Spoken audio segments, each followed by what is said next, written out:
What is up, guys? You got NotTheWorst here, bringing another Black Desert online video, and today we're taking a look at the patch notes for February 15th. We did get the rest of Maegu Succession Kit, minus her Magnus skill, a few other class tweaks, and of course we've got some new events coming out, and they are at the top of the list this week, which I'm glad to see. So let's jump on in and take a look at what's going on that's new for the events. We've got, it's time for Adventure Week. These are going to be some login rewards coming to you. The Origin of Dark Hunger items, which are made to help you push fail stacks safely to higher amounts, I think up to 230 if I remember correctly, for those. So that's kind of nice to see again. I'll definitely make good use of those. We've got some Shikatu Shiny boxes coming at you as well, and those are the special ones. And then for normal login rewards, or normal login rewards preview. Anyways, Radiant Seals, Advice of Valks, Adventure Selection boxes. We kind of know the drill with how our login rewards work.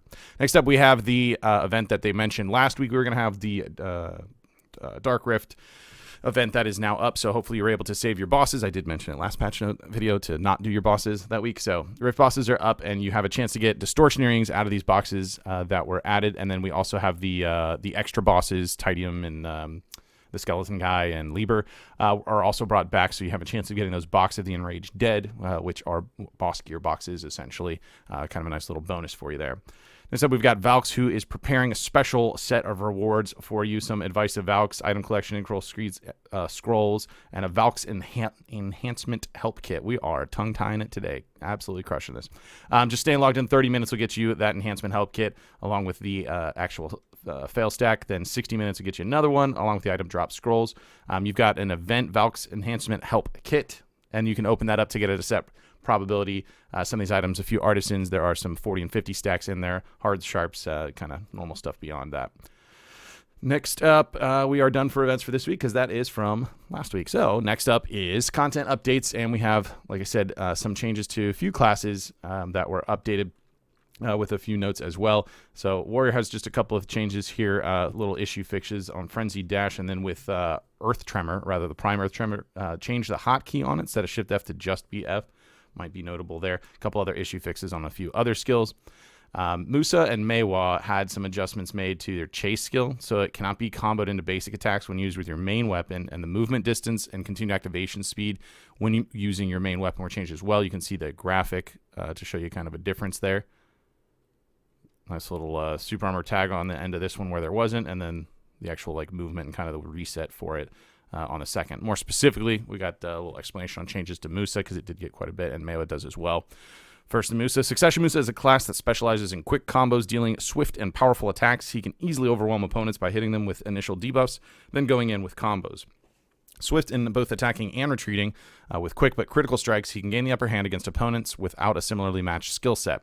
However, he struggles against those with similar playstyles. In order to balance this, we've moved the defensive effects of Prime Crust Crusher to Prime Blooming, so that Blooming can be used to guard him from attacks when needed, or turn the tide of battle with the skill's offensive attributes. So what specifically are they talking about? They took the forward guard out of Crust Crusher, and it has just so the knockdown effect is now also implied in PvP, and then it has that frontal guard that was moved over to Blooming instead. So it wasn't lost entirely, but it is from that skill. Maegu, we got Succession. Maegu was geared to overwhelm opponents with combos after well-calculated debuffs, and she's been improved to be able to find more dynamic opportunities to attack. When successful in finding an opening, she will now be able to maintain her Red Blade status for longer and continuously combo into and activate skills with defensive effects. So we'll see. I heard that these were pretty good, but I don't play Maegu myself at all, so don't really know. And now the big one, we've got Maegu, who's got lots of new skills coming out and some adjustments to a few skills previously, so let's go ahead and read about that. Today's patch added Maegu's level 56 to 58 enhanced or Robum skills and the 2 prime skills. First off, we designed her level 56 Robum skills to be comboable with her other skills. Her level 57 skills with Frontal Guard and Super Armor, respectively, were designed to add some utility to bolster her stability when necessary. Last but not least, her 58 skills include Spirit Sparks, which helps her melee defense with Frontal Guard and HP recovery, and Soul Charm, which can be useful when used as Maegu re-enters the fray thanks to the HP recovery effect. Her prime skills include Fan of Flames, a ranged attack that reduces your enemy's movement speed and can keep them at bay, as well as Nukduri Dance. probably butchered that, which deals melee area damage with an AP increase buff that can be used in all directions. Is the same AP buff you would get off of her, is it spacebar? Whatever her standard AP buff. So this one also gives that same buff. You can pick it up either way. With the addition of Robum and Prime skills, we've reduced the damage of Fox Spirit Tag and Lurking Claws for PvP. Since Maegu's gaining new melee skills to her arsenal, we decided to implement such adjustments to balance her strength in both ranged and melee combat. Last but not least, we removed the illusory double that charges forward for Fox Flare, Petal Play, and Flower Shroud. So that's actually kind of huge. Thanks to her doubles that can spawn front, back, and even to the sides, Maegu's been regarded to be in the top tier for PvP, so we decided to add some limitations to the number of skills that spawn these doubles. We're continuing to test and observe Maegu's gameplay for PvP internally, along with analyzing various data we've accumulated from the game. We'll look to see if today's changes were either too extreme or too lax, and we plan to make further changes if deemed necessary. So you can see some animations for the new skills. Some of these, I'll point out 2 of them look absolutely killer, but with no surprises, Maegu just has 6 skills in general. I mean, they all look great, but this thing's really cool looking, like really cool constricting charm. These little things popping up from the ground, whatever, and then this one too. I mean, this is 100% what you expect from seeing on Maegu at this point. Just absolutely best animations in the game, and it's not close at that point. Other updates, when matching for Arena of Solaire ranked matches, the range for maximum and minimum points considered has been reduced in order to match adventurers even more fairly. That'll be interesting to see. Also fixed an issue where the next round would start with Song of Wind still active in Gyphon Temple, so hopefully that's no longer an issue. End of winter season, we know the drill on these. It's a 100 stack, as is usual for those. They're not giving out any more Kaposha items, which I know I say every season, but just reiterating that there's not going to be additional ones. If you haven't collected any of the ones from prior seasons, you can still get those. They're just not going to be new ones. And monster updates, Rarar's HP has been doubled, so there's that. And obtainable rewards by contribution to the King of the Grass Rhinos, Rarar, has been changed to the following. So you've got a breakdown where the damage contribution used to be 1st to 20th getting high tier. It's now 1st to 40th. Mid tier is now 41 to 80th, and then the low tier rewards 81 and lower from there. And then we have a dev note on the next update, which is actually really cool, and I didn't realize the issue that they're going to point out, but let me tell you. So following the January 11th update, Voltar's Clairvoyance and Memory had been obtainable through tanning subjugated monsters with the effects of Gathering Mastery 2000 being applied. We've confirmed that effects of your original mastery level have been influencing the item drop rate as well, which was no longer intended. They didn't want you to have a bunch of mastery on it, and they just increased it so that it was the same, supposed to be the same as you had 2000 always. So they did fix it, but how they noted that, instead of fixing the abnormal application of mastery level effects, we've taken a different approach to improving the system once more by increasing the item drop rate while still keeping your original mastery level from influencing item drop rate. So point being is now the mastery is not going to influence as intended for it, and then as an aside to that, they actually increased the drop rate by 1.3. So the probability to obtain Voltara's memory at Nover's up by 1.3. So yeah, not too shabby of an update there. You also have when gathering from monsters with the following tanning knives at Nover's step, gathering item drop rate plus 50% will be applied to the probability of obtaining Voltara's Clairvoyance. And that is the standard tanning, old tanning, improved sharp steel, shining steel, Manos, Doster steel, and Logia and lights tanning knives as well. So kind of an extra bonus to hopefully pick it up there. Other things going on, especially life skill wise, the Floramos accessory event was changed to be a normal quest instead of just the event. If you've already done the event one, you're not going to be able to complete the normal quest, and there is still a quest if you want to swap out which one that you got, which is pretty cool to see. And that pretty much wraps it up, other than the usual issue fixes and web tweaks and whatnot. So let's jump on into the Pearl Shop and see what we got going on this week. First of all, we have the double premium box, 4080 pearls, and it's got 2 premium outfits. Pretty straightforward there. Then we've got the Adventure Hoe box. It is 2840 pearls, a 30-day value pack in there, 8 inventory slots, and then you choose either the Blessing of Kama Silver, Book of Old Moon. Your call there. Maegu got their functional clothing sets released. If you want to get those, Splatfishers, the diving set, Pavilla set, Venesil, Venia riding, the Canopy also available. Then we have this interesting bonus cart event thing, special cart deal. Essentially, you get a discount based on the amount of pearls that you're purchasing. So if you, and this starts at the 6,000. So if you're getting this between 6,000 to 9,999 pearls, you're going to get a 10% discount on the cost of doing that.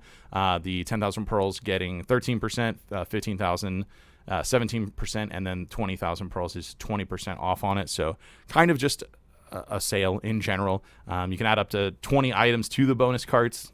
Is noted on there. It's stackable items are counted collectively, while unstackable items are each counted individually. So it's going to list what the bonus cart items are.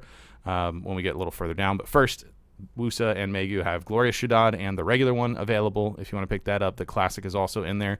Wusa and Maegu also getting Rosa de Charon for outfit packs. And then we get into the carts. I guess they just had to mention the carts, and then for some reason here's these other outfits also, and then now we'll explain what you can put into those cart amounts based on the pearls that you're spending.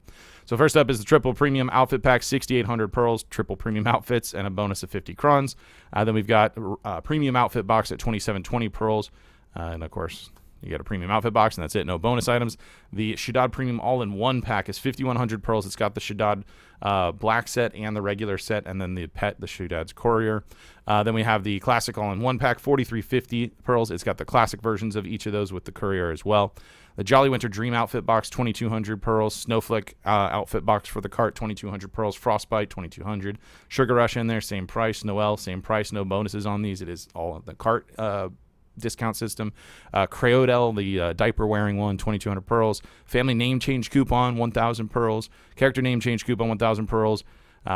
Character name transfer coupon, 500 pearls. Value pack on it, 30 days, 1,500 pearls. Book of Old Moon, 1,250. It does have 5 item drop scrolls, so does the Blessing of Kama Sylve, if you want to pick that up. And we've got the Dream Horse pack, 3,900 pearls, which is 500 cron stones, as well as 10 mount skill change coupons and 2 rare Courser training boxes. Then we've got a Courser pack for 1,000 pearls, 5 mount skill change coupons, and then 1 of the training boxes. We've got Artisan Memory X100 pack. That's because for 3,000 pearls, you get X100 Artisan Memories, an additional 15, and then 30 memory fragments. This isn't a super amazing deal, but then when you calculate in the discount for the cart bundle of however many pearls you're spending, then it comes out not too bad.